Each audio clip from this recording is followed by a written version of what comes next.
What's going on, everybody? Welcome back to Dynasty Underdog. As you can hear, got a little voice issue going on here, but we're going to power through it. You might get a little ASMR from me tonight. You never know. But we're down a man. Uriah also not feeling well because it's that time of year. But Jake's going to carry the show for us tonight. So how you doing, Jake, with that?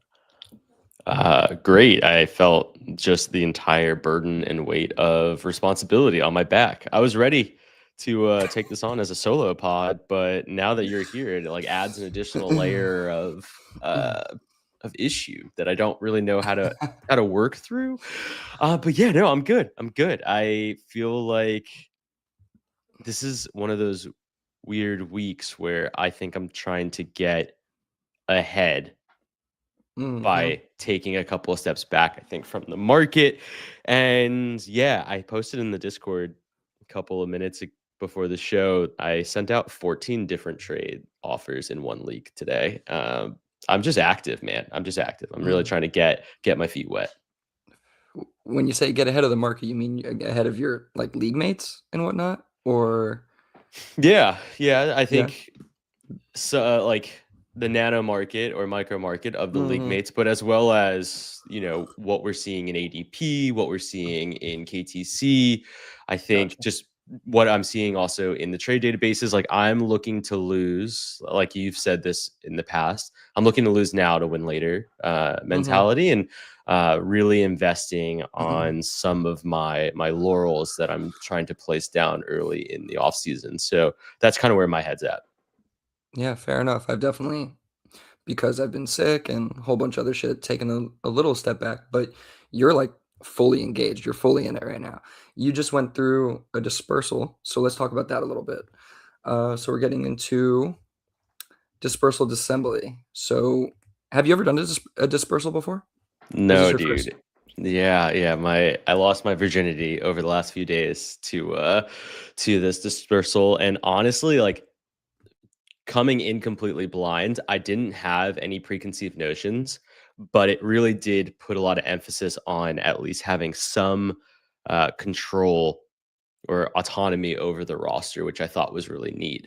I compare it to when I took over the Console Wars Orphan, and man, that's just been like a significant uphill battle that I just never felt like I had complete control over. And that league has a few other caveats that I think play a major component. One of them being you only have the following year's um, draft capital available for you, which is something that I definitely feel like I manipulate a little bit more than maybe some other folks that we play with. So being able to use extensive amounts of draft capital would have been a benefit, but unfortunately in Console Wars that wasn't a thing for me. And so this dispersal has really enlightened me to the idea that, one, roster autonomy is a real thing. Two, being able to kind of view the landscape of the rosters themselves, not just your own or not just the other orphans that are within the dispersal, but the entire league is really beneficial to better understand what you want to do for the dispersal. And that just it doesn't exist in just picking up a random roster. How many have you done? Yeah. I think I've only done one dispersal, um, and it went pretty well. I like it because you can make the team your own, which is not something you get from, just excuse me, from just an orphan. So I do like dispersals, but they can be a challenge because they're totally different.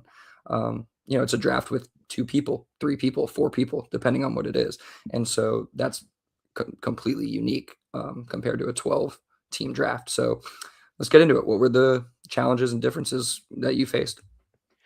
Yeah, I'll start off with mainly the pros.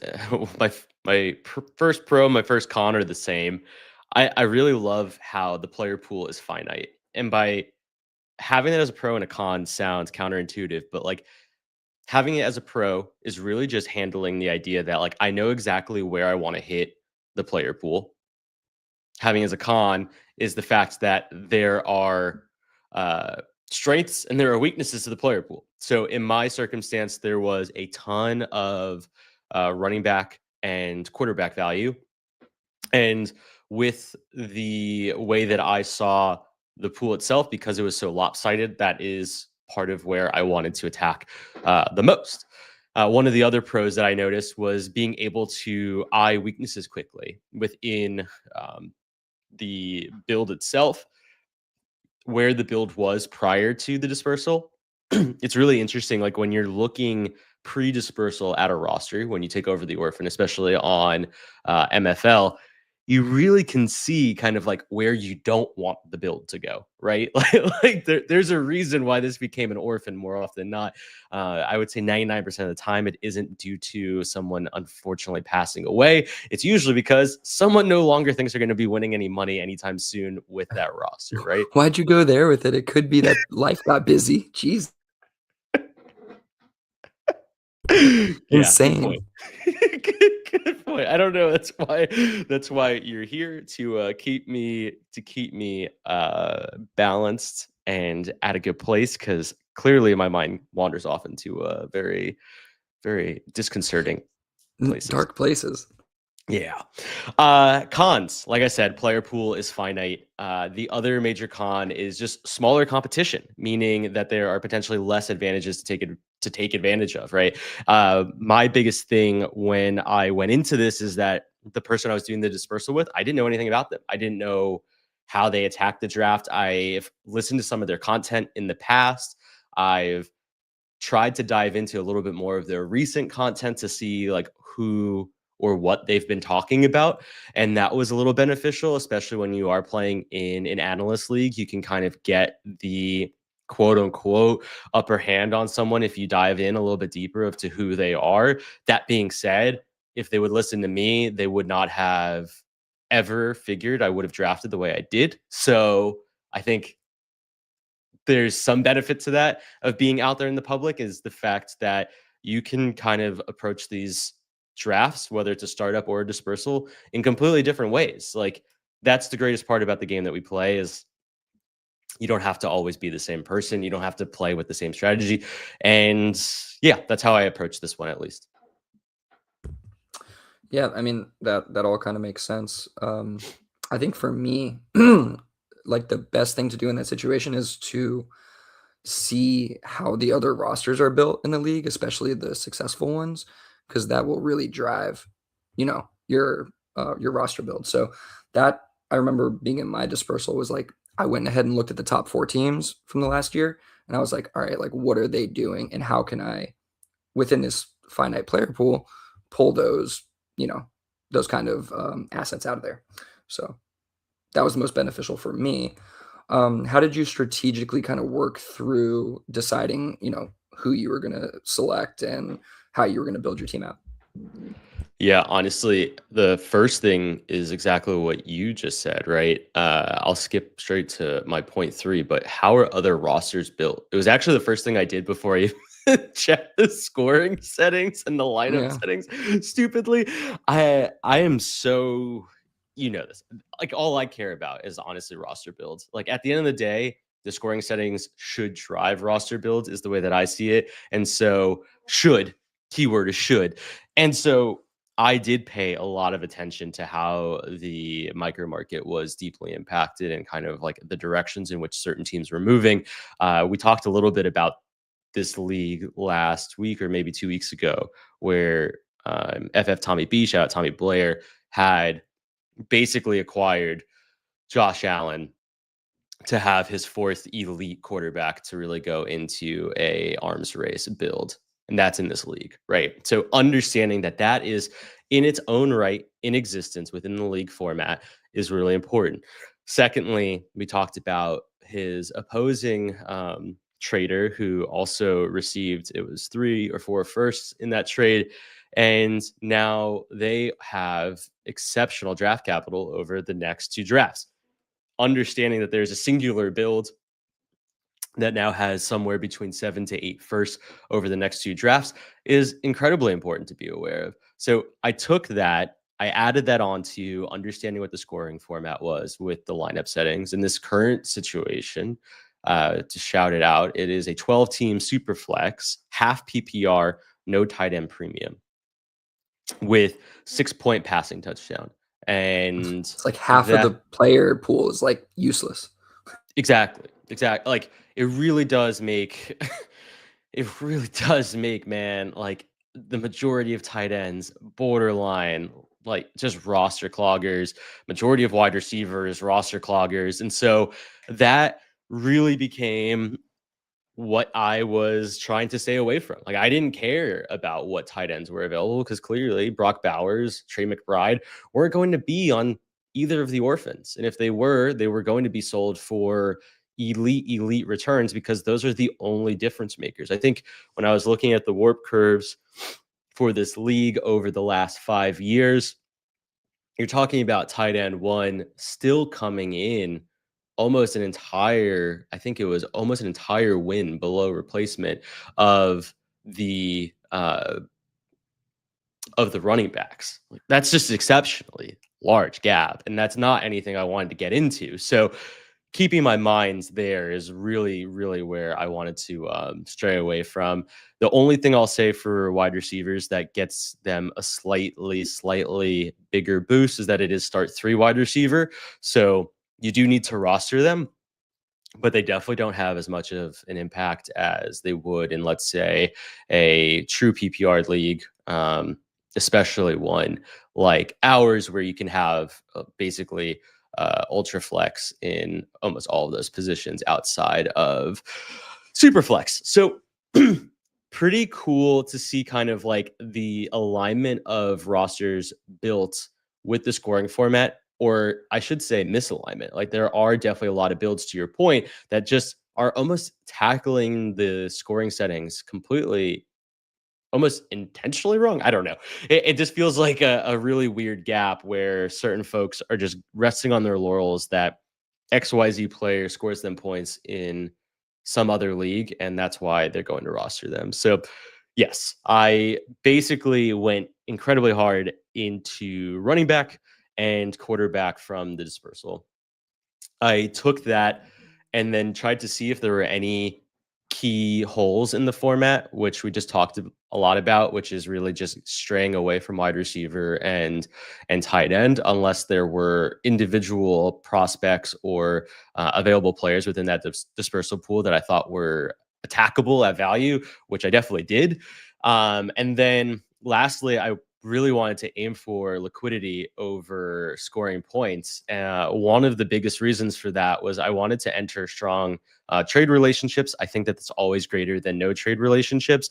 I think coming out of an orphan or even just in this dispersal, it's like I don't want to try and compete with the roster that I'm currently presenting as. And so I really want to be able to take whatever I'm showing right now and move it into something else. I can't tell you what that something else is because it's not necessarily always going to be defined. It's also going to be moving in its own way, I think, throughout the offseason, depending on what the other teams do in the league. But I think for the most part, seeing what the dispersal pool provided, that felt like the best way for me to take an upper hand against the other person I was drafting against. Yeah, it's fair. I think also knowing that one manager has so many picks over the coming years helps you identify what players you could draft in this finite pool and move to that team because you know what they're potentially lacking or what they may be, looking for um, beforehand.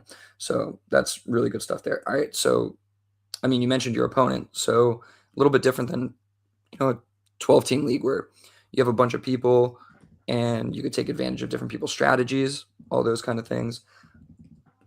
How did you kind of manage things in countering your opposition? So the biggest thing that I noticed from the onset was almost counterintuitively to what I said about liquidity. He actually attacked liquidity from the onset. Like the majority of his builds that he wanted to go for was going young or going picks. And I felt like I could take advantage of that by both countering by just taking up all of the QB value or taking up all of the running back value that still fell to me. So, for instance, my first 5 picks were Drake May. I got lucky enough to have the first overall pick in the dispersal. He ends up going Jackson Dart and Trevor Lawrence, which was a really good return. And then I was able to then get back into Devon Achane and Cam Ward. So automatically, in my mind, Devon Achane, based off of the conversations that we've had in the past week or so, he is the definition of liquidity, right? Like he is the definition of a way that I want to get into what I would say a very movable asset and get out of him as fast as possible. I do think that a lot of his point scoring, especially in the pass, came through pass catching ability. And even though he was a relatively high scorer in this league, I do think that past performance doesn't always end up negating what future concerns may have for him. And that's kind of where I sat mentally. So I was willing to get into Devon Achane, knowing that I can either roster him in the short term or try and get out of him immediately. And, I've already texted you about a trade that I'm trying to get done with him. It's just one of those things that even if I'm necessarily wrong, it's one of those positions where I'm willing to eat it as long as I can get into the other assets that I want to get into. That's what I think like is the best way to do it. And then secondly, I just jumped into the rest of the running back value that's out there. Guys like Quinshon Judkins, due to his leg injury, was sitting there. And guys like Travis Etienne were sitting there as a free agent running back. Brian Thomas Jr. completely negated because of his decline in year 2. As well as someone like a DJ Moore or a Josh Downs, being able to get into those types of profiles, knowing that there is still a high market sentiment on them because of either past performance or prospect profiling. I was happy to kind of see where that takes me. And then on top of all of that, I went with specifically running backs that I knew that were free agents that would potentially see larger rises in value if they landed in the right spaces. So we talked about Tyler Algier last week, took him. We talked about Rashad White, took him. And so Yes, yes. that was, in my mind, the best way to move around this other team just taking overall just draft capital. And that was, one way to do it. And another way to do it was to continue to just load up in quarterback value. So adding Tyler Shuck to that team was helpful. Adding Jalen Milroe was helpful. Adding Matthew Stafford was helpful. Adding Kirk Cousins was helpful. And even I don't have like a very high ceiling outcome for him, but even Deshaun Watson, I think Deshaun Watson, super, super late in the draft, is a possible starter in the NFL moving forward, not potentially for long. I don't have very high expectations, but once again, can quickly turn into liquidity. So I think all of that to say, I noticed the direction in which my opponent, as weird as that sounds, my drafting opponent was going in, and I just tried to counter as best as I could. Yeah, actually, I think you did a pretty good job there, honestly. Real quick, Ricky S here in the comments. Achane going to take a market dip without McDaniels? Should he take a value dip? I think he's still going to see the usage. I just don't know if he's going to be as successful. And so I do think that he should take a market dip. But to Jake's point, I think he carries value still. And you can make moves now where it looks like you're losing, but you can win in 6 months. You're going to have some foresight with that. 6 months, 12 months, whatever it may be. But, that's part of the game. So, okay. Great stuff there. Anything else that you wanted to touch on with the dispersal? I know that you did a great job kind of backfilling with a bunch of those running backs, which I think carry a ton of value, filling in the gaps there. But anything else before we move? No, I think the only other thing is there was definitely a point that I just didn't want to pick anymore. Truth be told, you do get to this point where you're almost I'm done like, with this draft. dude, like all the rest of the players are yours if you want them. And that's just like not a thing. Like I even was like making jokes with the other dude. I was like, honestly, this is pretty painful. Do you want to end it early? Like, I don't really want to have Alan Lazard on my roster because I'm going to drop Alan Lazard, right? Like, I don't want Tyler Conklin. Like, This there is why these are are dispersal teams or orphans. yeah, exactly. And so that was just such an interesting nuance that you don't have per se in a startup unless you're acquiring like a bunch of extra picks. Because like even in round 30 of like a standard DU startup, I still sit there and I say like there's some value to be had here. But the dudes that were left, to your point, like that are sitting here on these orphan rosters available in these dispersal drafts are fucking useless, dude. Like genuinely, there's just nothing left. There's no juice to squeeze. Like I was drafting, Dawson Knox and telling myself, oh, there's upside of Dawson Knox. And and then it's like, is there upside? I don't know. But either way, that's the last thing I just wanted to end on. Thanks for letting me talk through this. It was definitely a very unique experience and hopefully one that I get to do again because I did genuinely enjoy it. Yeah, Dawson Knox and no tight end premium. No, that's no, Exactly. unreal. Okay, well, good stuff there. All right, let's move it on. We're going to talk about some off-season questions, just some stuff I've been jotting down, thinking about. And so we're just going to hop into it and apologize. I sound like RFK tonight, so we'll be a little short-winded. Oh, God. I mean, tell me I'm wrong. All You're right, not. so first question here. Is Fernando Mendoza locked in at the 101? And should he be? Oh, That's that's for on you, me. Jake. That's That's for on you, me man. first. I mean, All right. I'll throw my feedback in a second. Oh man. That really is tough.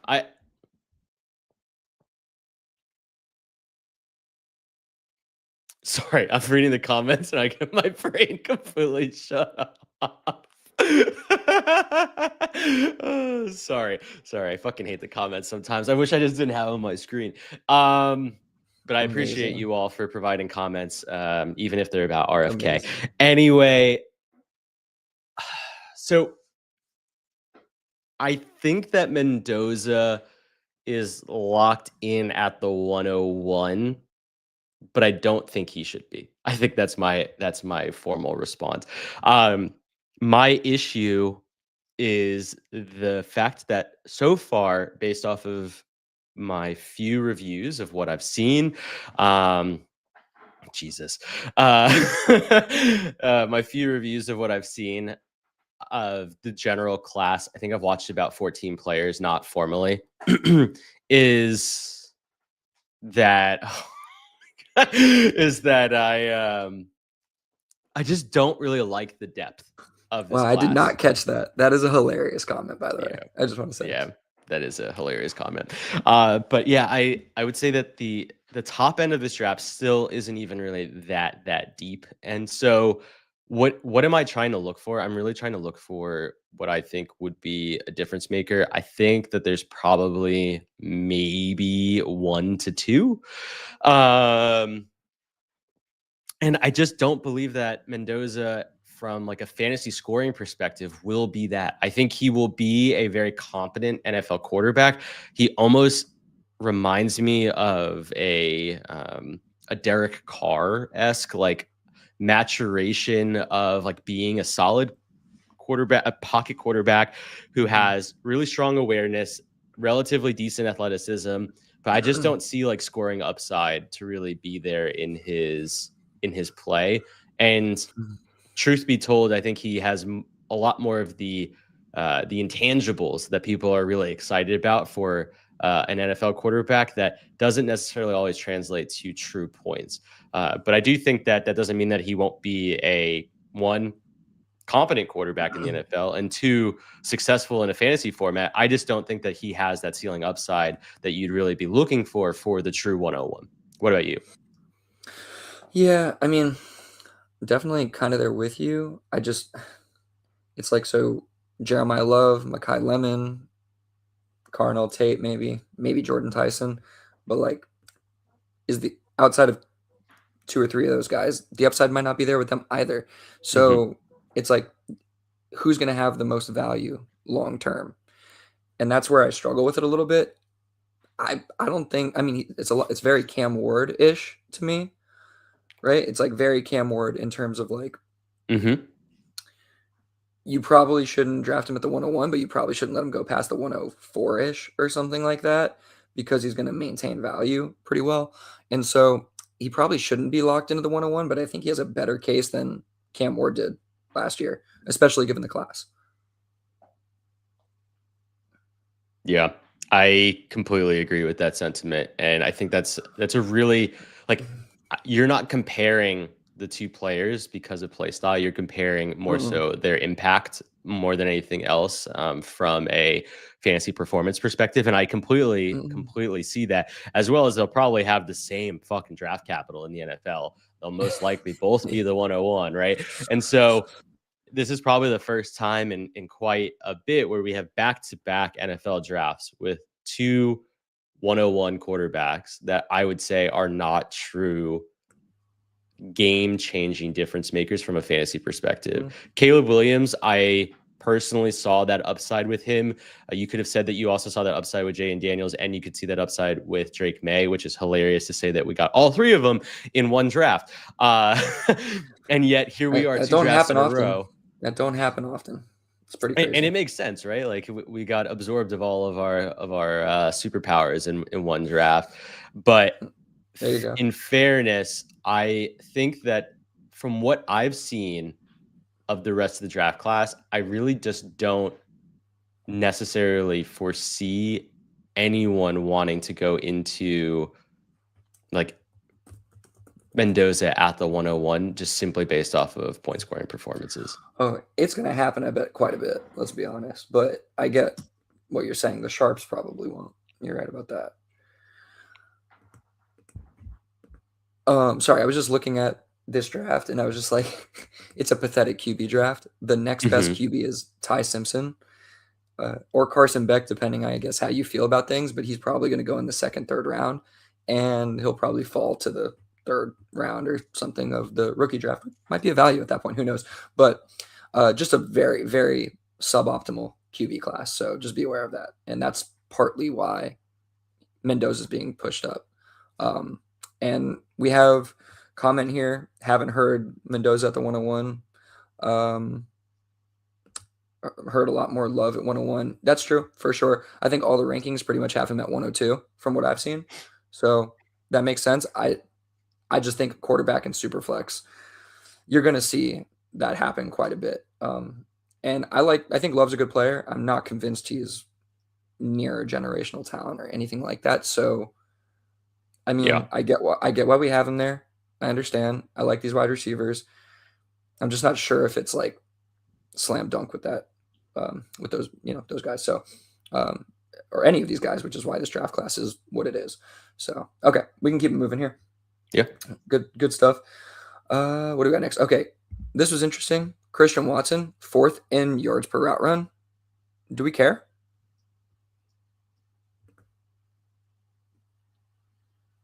No. Um, this is kind of similar to the formulaic approach of why Trey Harris was really successful in college. Like, you know what I I mean? mean, Uh, but Watson has been successful in no. the NFL, though. Let's be fair. Yes, but I do think that he has a specified role within that offense and doesn't break out much of it. I think it's Okay. just a slightly inflated metric that kind of leans in his favor, but I don't think that we've seen enough from Christian Watson to be more fantasy relevant than kind of what his current market sentiment is. That's all. Yeah, I mean, yards per route run. He runs routes and catches very deep passes, and so he has a lot of yards per route run. So we shouldn't be surprised. He's not a bad player, but I don't think this should really sway us. I'm looking at KTC, wide receiver 33, 103 overall, ahead of McCarthy, Penix, early second, Brenton Strange. I was kind of surprised to see where he sat there. I'd be selling off my Watson shares if I had any. Yeah, just to shout out to Tommy B. FF Tommy B on socials. Christian Watson did finish above Cortland Sutton, Rome Odunze in his number butts 10 scoring, which attributes a far larger portion of metrics. Reach out to Tommy. He has all of the breakdowns of how he gets his MB10 score on Blue Sky. He's no longer on the other website that I won't say. But I do think that he gets ahead of quite a pretty positive group of wide receivers that I think people are higher on from a market sentiment perspective. To your point, guys like Emeka Buka at 6.2 compared to the 6.56 from Watson. Guys like even someone like Michael Wilson, who's at incredibly high market sentiment right now. Jameson Williams, T. Higgins, Brian Thomas, Marvin Harrison Jr., Luther Burden, Jordan Addison, Ladd McConkey. I think those are all guys that he looks to be outperforming from not just a metrics perspective, but as well as just like a genuine impacting role for his team, and realistically should have a larger impacting role next year with no Romeo Dobbs. And so there is definitely a place where if the market sentiment is low enough, there's no reason to not try and get into Christian Watson. I mean, if you can do it for a mid-second or something, a mid-second and a third, maybe, like, because mid-second is probably going to be tough to do. But if you can do something like that, then I'd feel pretty comfortable on that. If you can move off of him for somewhere near a first, I would love to do that. I'm thinking of a trade Uriah made where he moved off of BTJ for, I think it was 3 assets, including Watson. I think it would be a good way to kind of solidify some of that value from moving on from BTJ. So just thinking of stuff like that. He's a great asset to go for, especially in best ball if you're tearing down into multiple players. For instance, there's probably so many guys to include there, but yeah, like your Brian Thomas Jr.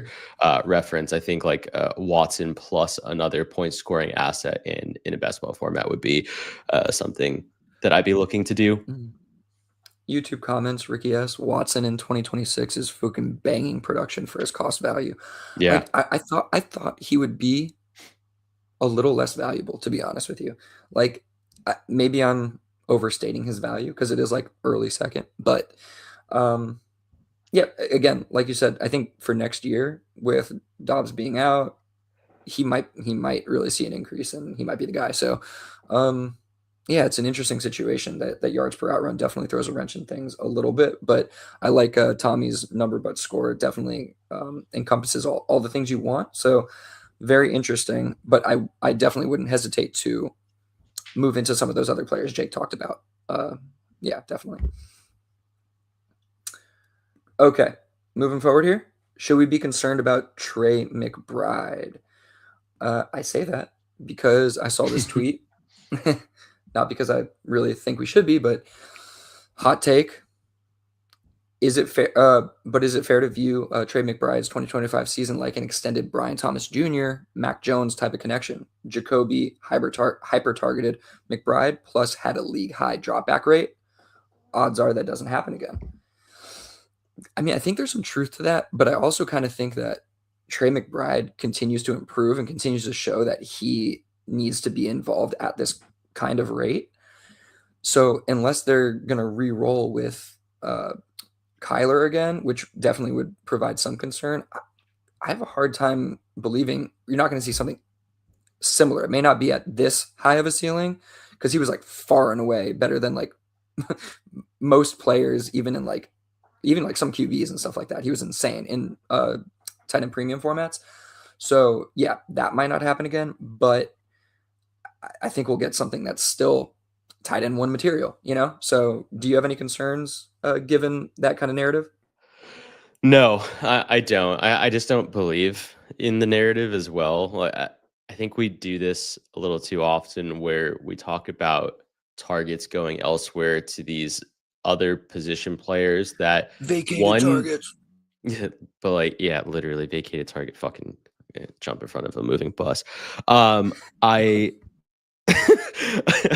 I'm literally rolling my eyes as I said that.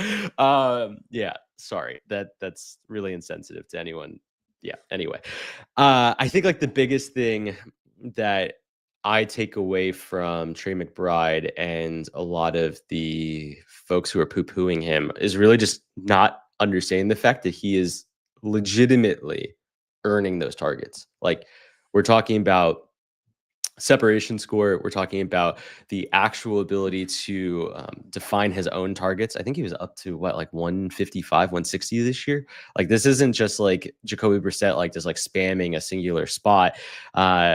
I did wanted to shout out one last time because I didn't define it properly before, but with Tommy's number but score, like he's not anywhere remotely close to another tight end. He's a full singular point ahead of the next tight end.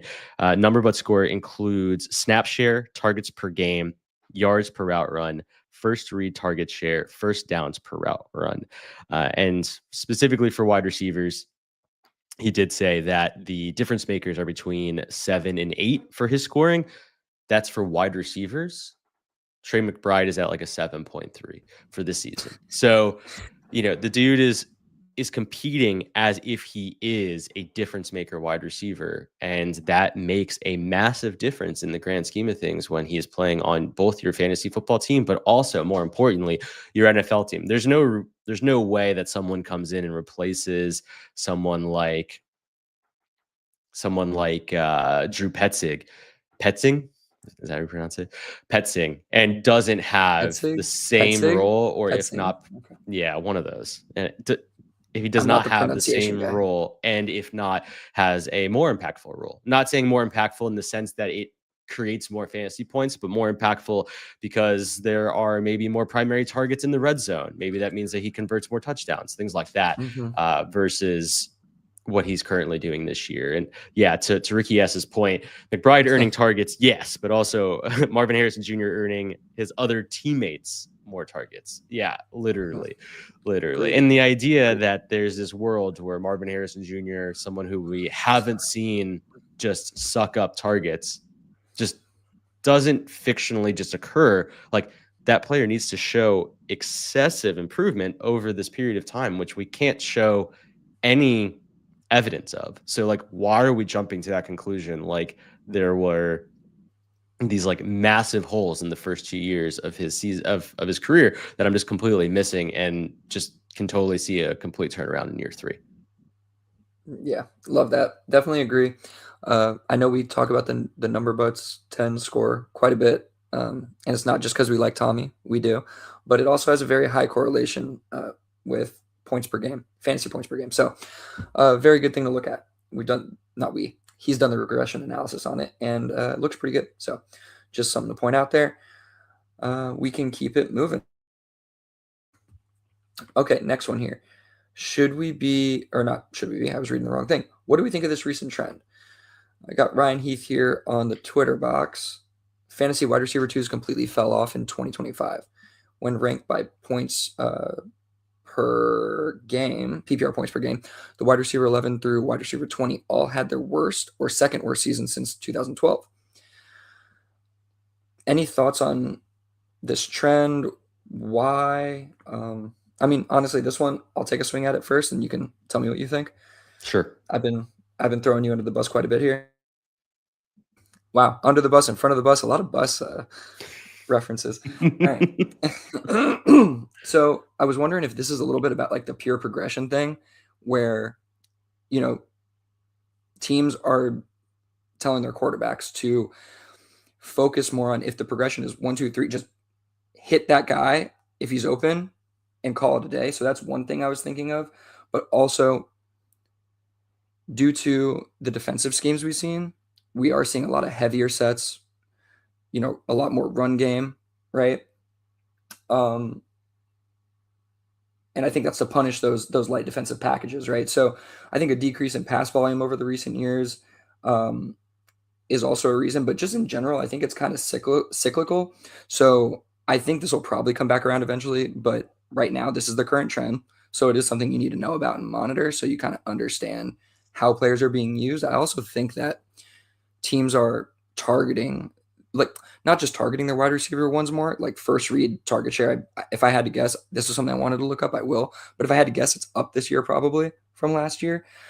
I think wide receiver ones are moving around the field also quite a bit, like in the slot, outside, all over the place. So you're seeing less of the wide receiver twos being impactful, right? And things being spread out a little bit more amongst the rest of the group. So those are kind of my reasonings for it as I was just thinking about it. I'll do a little more digging into the numbers, especially the first read target share trend over the last couple of years, and see if there's anything there. But any thoughts, Jake?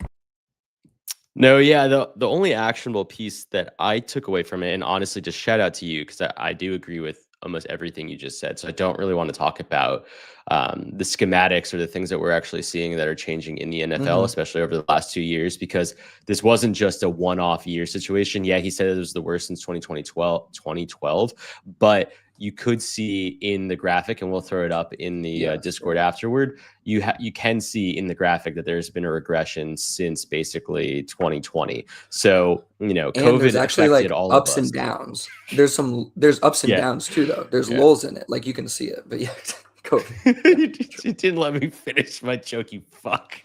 I'm sorry. God, anyway, no pandemic jokes on this podcast. Moving forward, I did want to just call out one of the biggest things that you can notice though is truly that wide receiver 12, that cutoff naturally in uh, this graphic does score typically significantly lower downward than your top 12 wide receivers, so or your top 11. And one of the things that I think that we don't do well enough, especially in most scoring formats, is going after those top 10 to 12 wide receivers.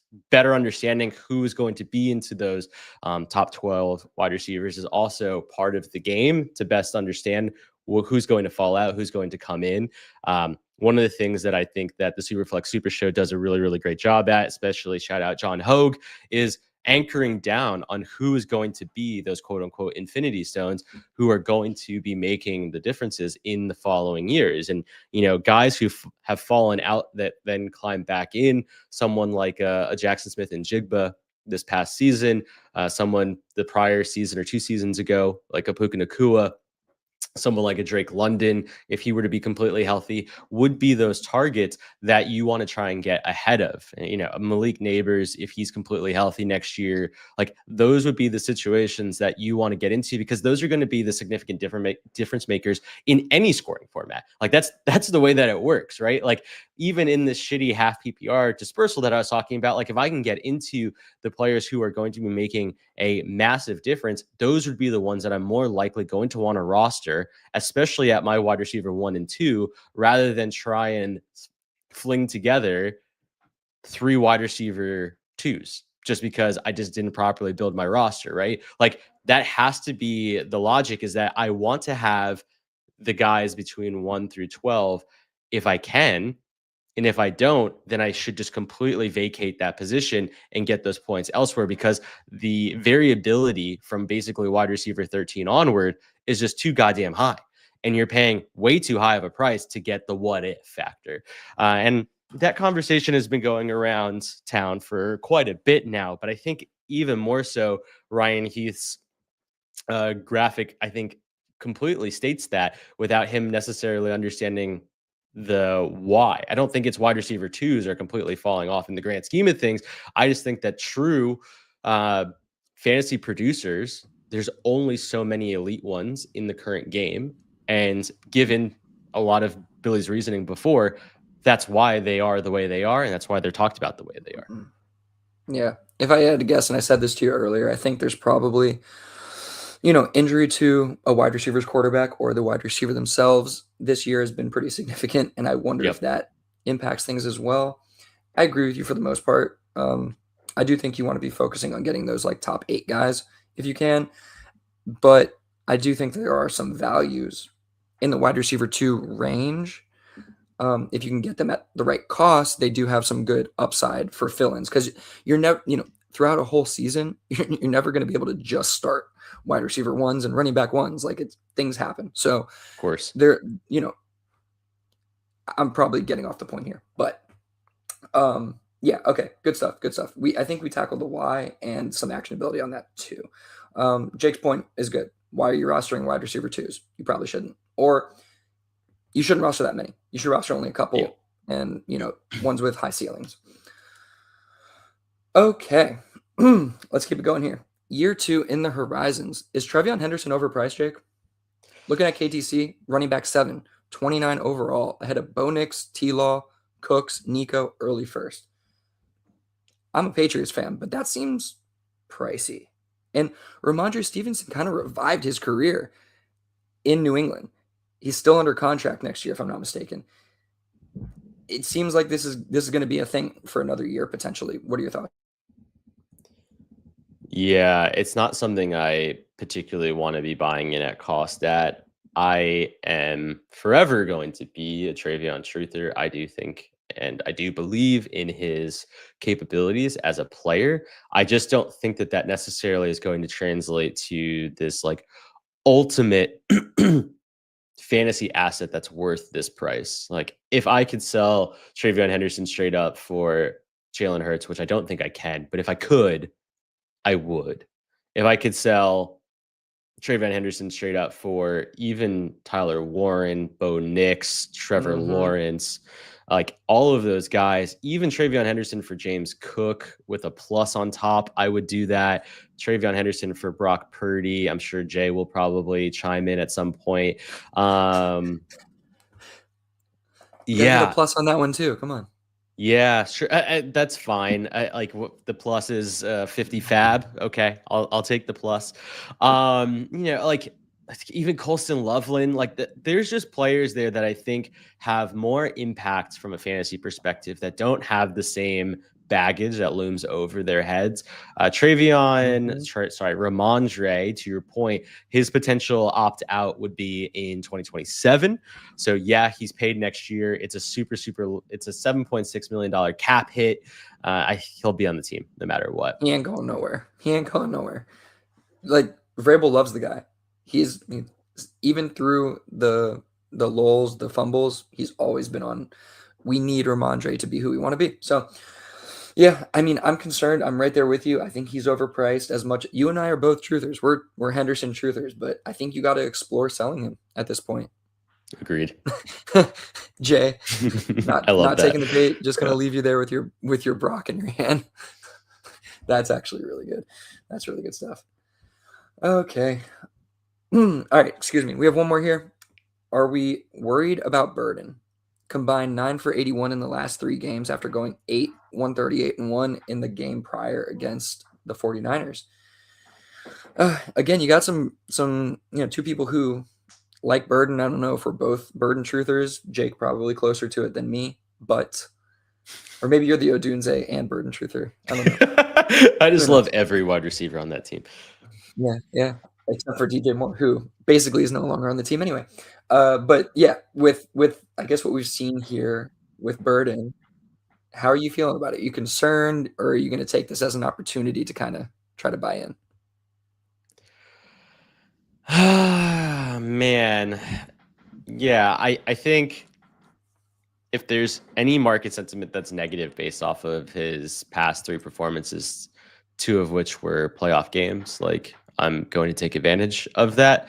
So it's not even the fact that I am that much of a truther. I just don't feel like rookie wide receivers, especially ones in which we've seen relatively decent highs in, should just be completely negated based off of this type of late season performance or lack of performance. And so like my biggest, I guess, point here would be if you were able to sell off of Burden High during that window where his performances were showing positive light, awesome job.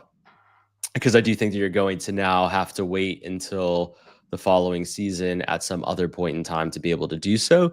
I do think that he is and should be considered one of those assets that when the time is right, get out of, just because I do think that there is enough within that offense that should always be relatively concerning.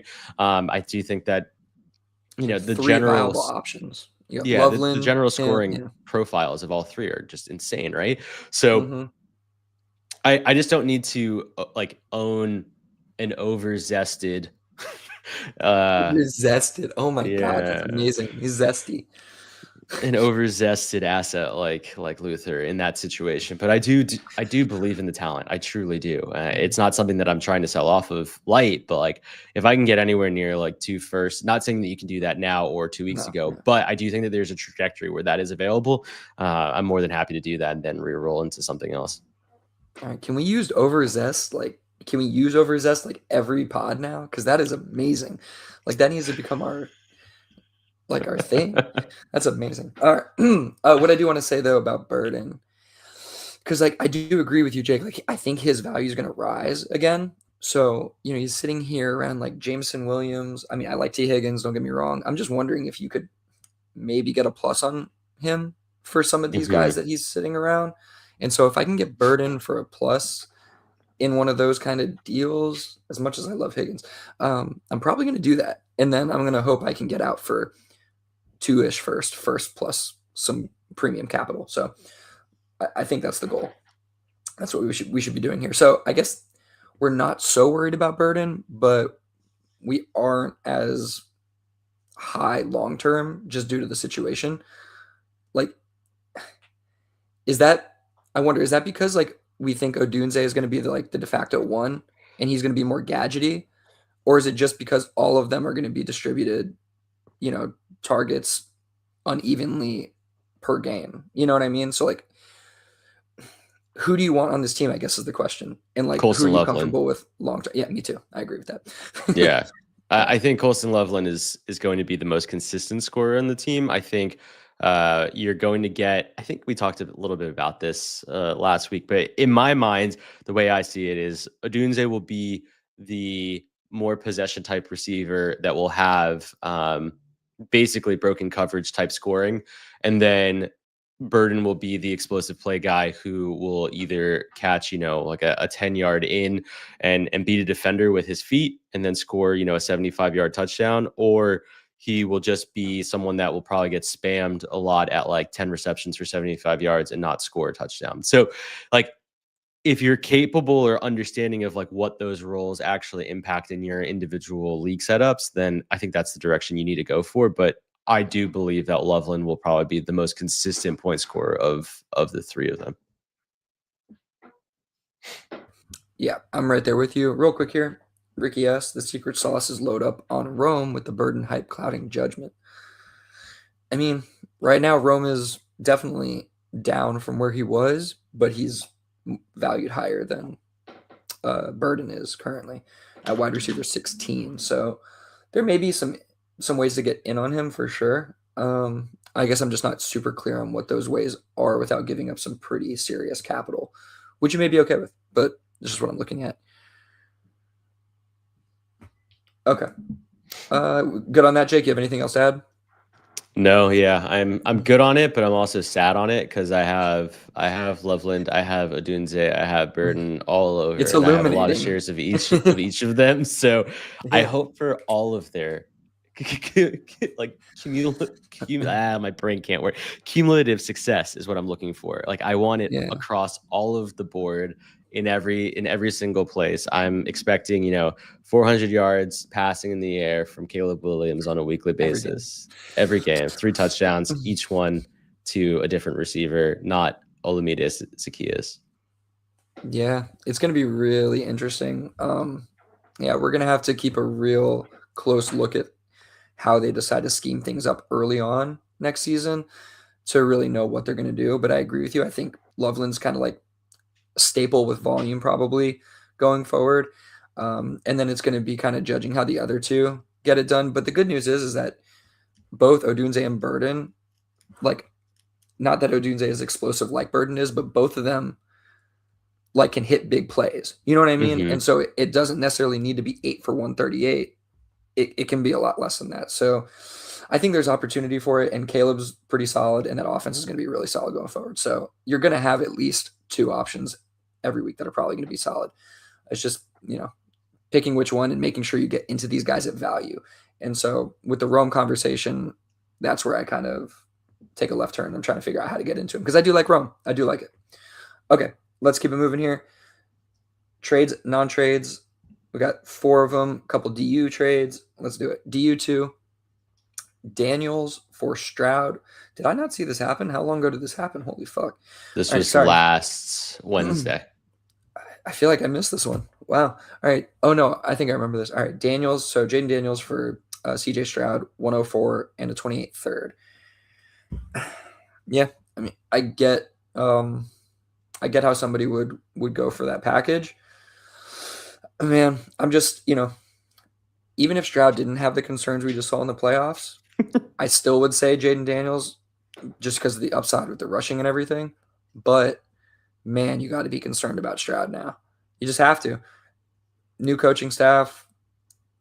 I mean, he's been probably 2 of the worst playoff games a quarterback could have played, may have ever played. Like those are awful, and so it's definitely going to have an impact on how a coaching staff views him, how a coaching staff views the potential here. And so I definitely think he'll be the starting quarterback going forward. But any sign of something like this becoming a trend for him in the future is going to kind of kill his value, and probably already has from a dynasty perspective, but from an NFL perspective too. How are you thinking about this trade, Jake?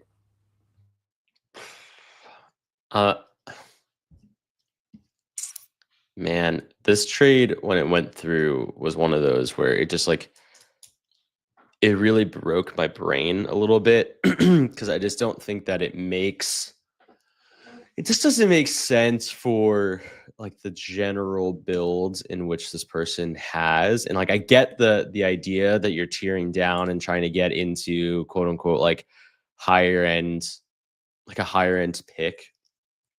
But like honestly, the only way that this trade would be worth it is if somehow Mendoza falls to the 104 in my mind. Like you're really trying like I'm really trying to get into 2 quarterbacks if I'm trying to trade out of Jane Daniels right now. Maybe 2 quarterbacks that are like not properly loved. Maybe they have some secretive like warp capabilities that folks aren't aware of. I'm thinking of someone like a Jared Goff, maybe not him in this specific window because of the offensive coordinator hire, but like in the past, he would have been someone, Baker Mayfield, depending on who gets hired in Tampa. Like those types of plays would make more sense to me as like a 2 quarterback situation versus the 104 here. Especially as the narrative continues to get worse and worse for 26 picks. I think that you end up pigeonholing yourself into having to take the pick most likely because you're not going to get the return that you're looking for here.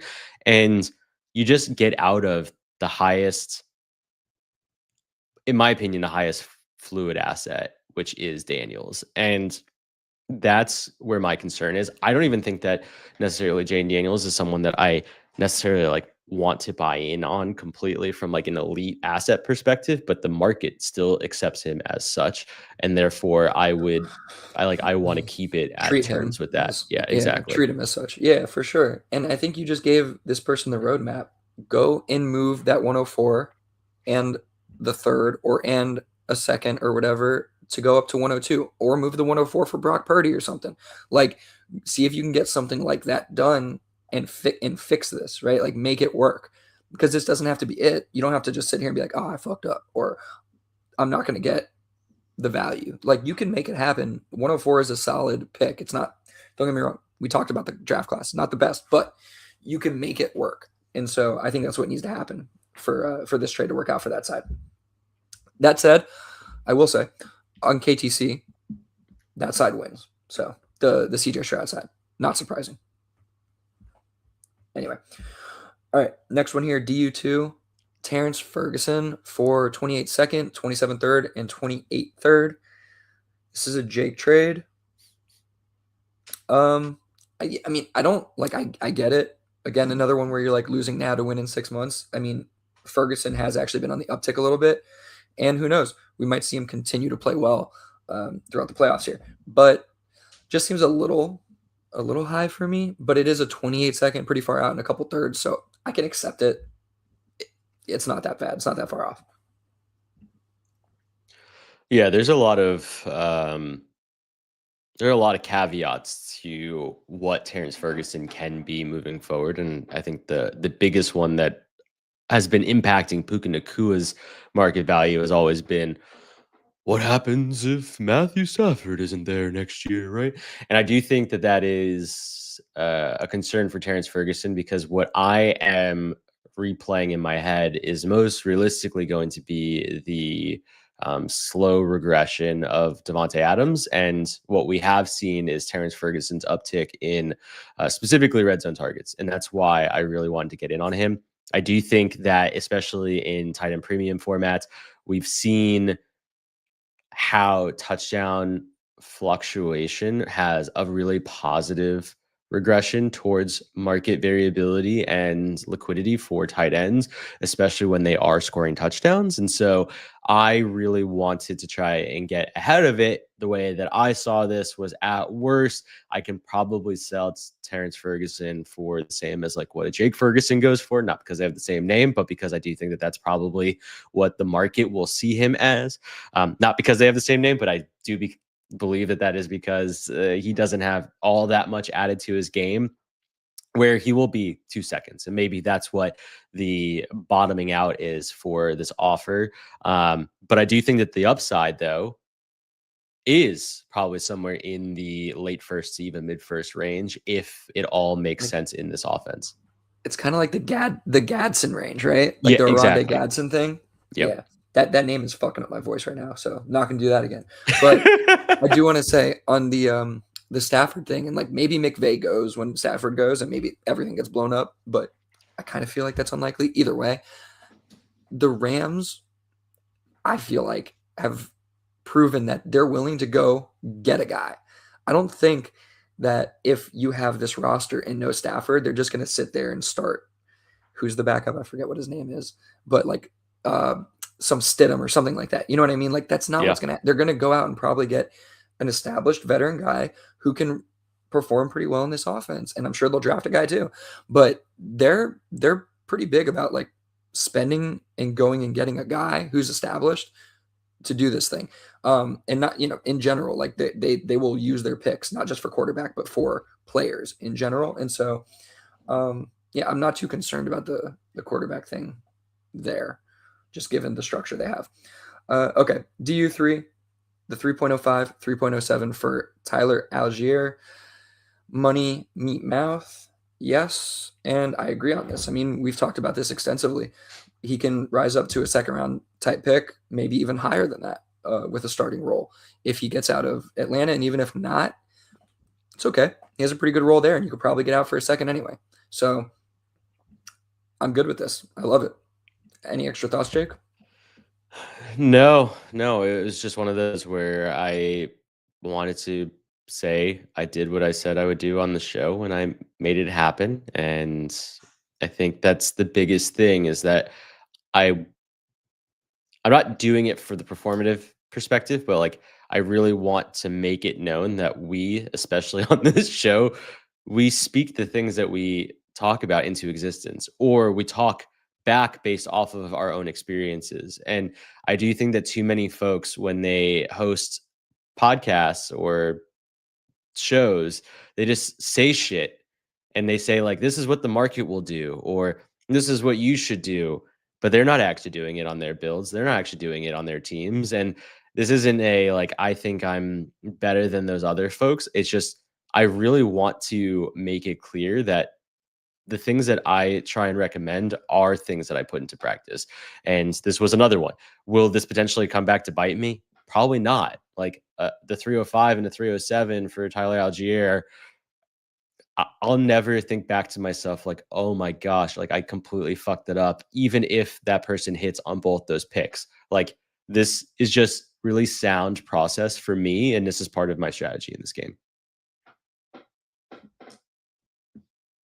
Yeah, you nailed it. I mean, the way I view this show is like it's kind of like an ongoing conversation about our dynasty journey, which is Yep. why we refer back to things a lot of the time, which is why things come full circle all the time because we're using our experiences and the things we see out in the community and all that, and we're really just like this is how we navigate navigate this game. And so yeah, we're trying to be really honest here, almost too honest sometimes, because then the listener leagues can use it against us. But that's what we like to do. It's fun, and it makes those leagues more interesting sometimes. So, yeah, 100% agree and aligned with you, Jake. Love that.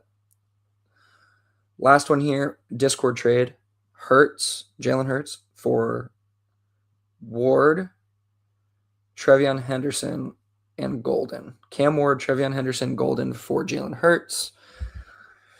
I mean, it's funny. We were talking about moving Trevion Henderson for Hurts, and like Ward is a little bit more of a premium asset than you may want to give up to move up, but I'm totally fine with this trade. Like, I wonder if there's probably not cheaper ways to get into Hurts. This is great.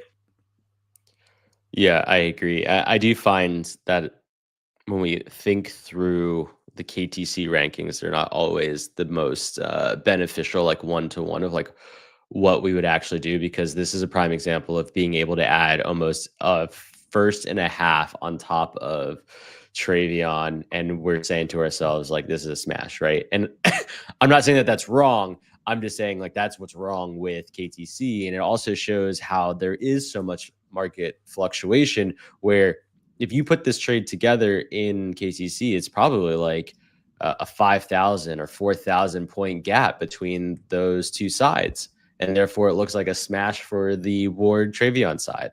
That's just part of the process for me. The second thing that I did want to shout out, because it was a talking point in the Discord afterward, is that this is a start 11 league, meaning that you do need a little bit more depth to be able to fill out rosters. The only thing I'll say to that point is that realistically, you really need to be concerned with this, in my opinion, more so in start 12 plus.